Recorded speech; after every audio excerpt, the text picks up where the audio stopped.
एक आदमी ने सुना था कि आध्यात्मिक दुनिया में कुछ गुप्त मंत्र होते हैं जिन्हें सिद्ध करने से बहुत सी शक्तियां मिल सकती हैं। उसे मंत्रों की अद्भुत शक्तियों के बारे में बहुत कुछ पता था, इसलिए वो किसी तरह एक मंत्र सिद्ध करना चाहता था ताकि वो आराम से जीवन बिता सके और गुणी और यशस्वी बन सके।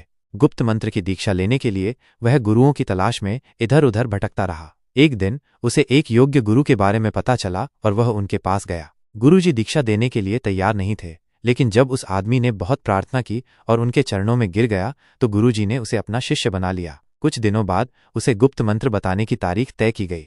उस दिन उसे गायत्री मंत्र की दीक्षा दी गई और आदेश दिया गया कि इस मंत्र को गुप्त रखना। ये एक दुर्लभ मंत्र है जो दूसरों को नहीं पता है। यदि तुम इसका ईमानदारी से जाप करोगे तो तुम्हें बहुत सी सिद्धियां प्राप्त होंगी। शिष्य उस मंत्र का जाप करने लगा। एक दिन वो नदी के किनारे गया और देखा कि कुछ लोग जोर जोर से गायत्री मंत्र का जाप कर रहे थे। शिष्य को संदेह हुआ कि इसे तो और लोग भी जानते हैं, इसमें गुप्त क्या है। इसी सोच विचार में वो शहर में गया और देखा कि कई दीवारों पर गायत्री मंत्र लिखा हुआ है। वो और आगे चला और एक पुस्तक विक्रेता की दुकान पर गायत्री से संबंधित कई पुस्तकें देखीं जिनमें वो मंत्र छपा हुआ था। अब उसका संदेह और भी गहरा हो गया। वो सोचने लगा कि यह तो एक साधारण मंत्र है और सभी को पता है। गुरुजी ने मुझे यूं ही बहका दिया है, भला इससे क्या लाभ हो सकता है।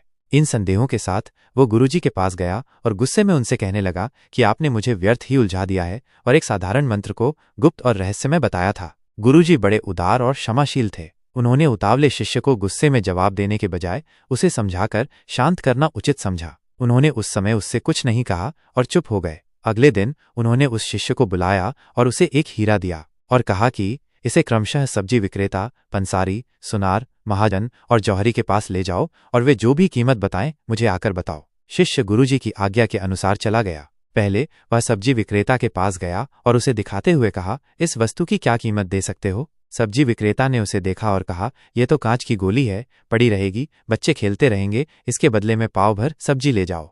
इसके बाद वह उसे पंसारी के पास ले गया। पंसारी ने देखा कि कांच चमकदार है, तौलने के लिए बाट अच्छा रहेगा। उसने कहा, भाई इसके बदले में 1 किलो नमक ले सकते हो।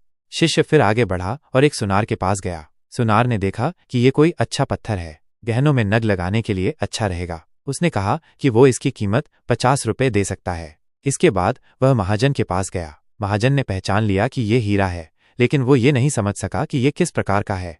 फिर भी उसने अपनी बुद्धि के अनुसार इसकी कीमत 1000 रुपये लगा दी। अंत में जब शिष्य जौहरी के पास गया तो उसने 10,000 रुपये कीमत लगाई। इन सभी उत्तरों को लेकर वह गुरुजी के पास गया और जिसने जो कीमत लगाई थी वह उन्हें बता दी। गुरुजी ने कहा, यही तुम्हारे संदेहों का उत्तर है। एक वस्तु को सभी ने देखा, लेकिन कीमत अपनी बुद्धि के अनुसार लगाई। मंत्र साधारण लगता है और सभी को पता है, लेकिन इसकी असली कीमत जानना सभी के लिए संभव नहीं है। जो इसके गुप्त तत्व को जान लेता है वो अपनी श्रद्धा के अनुसार लाभ उठा लेता है। वास्तव में मंत्रों और आध्यात्मिक क्रियाओं को बाहरी दृष्टि से देखा जाए तो वे वैसी ही साधारण और तुच्छ लगती हैं जैसा कि सब्जी विक्रेता को ये कांच की गोली लगी थी। लेकिन श्रद्धा और निष्ठा से जिसने अपना मन जौहरी जैसा बना लिया है, उसके लिए वे साधनाएं बहुत महत्वपूर्ण हैं और इच्छानुसार फल भी देती हैं। सारा महत्व श्रद्धा और विश्वास में है। विश्वास के साथ की गई एक छोटी सी क्रिया भी अद्भुत फल दिखाती है, लेकिन अविश्वास और अश्रद्धा के साथ किया गया अश्वमेध यज्ञ भी व्यर्थ है। यही गुप्त साधनाओं का रहस्य है। अगर आपको यह कहानी पसंद आई हो तो कृपया हमारे चैनल को लाइक, सब्सक्राइब और शेयर करना न भूलें। आपकी सपोर्ट हमें और अच्छी कहानियां लाने के लिए प्रेरित करती है। धन्यवाद।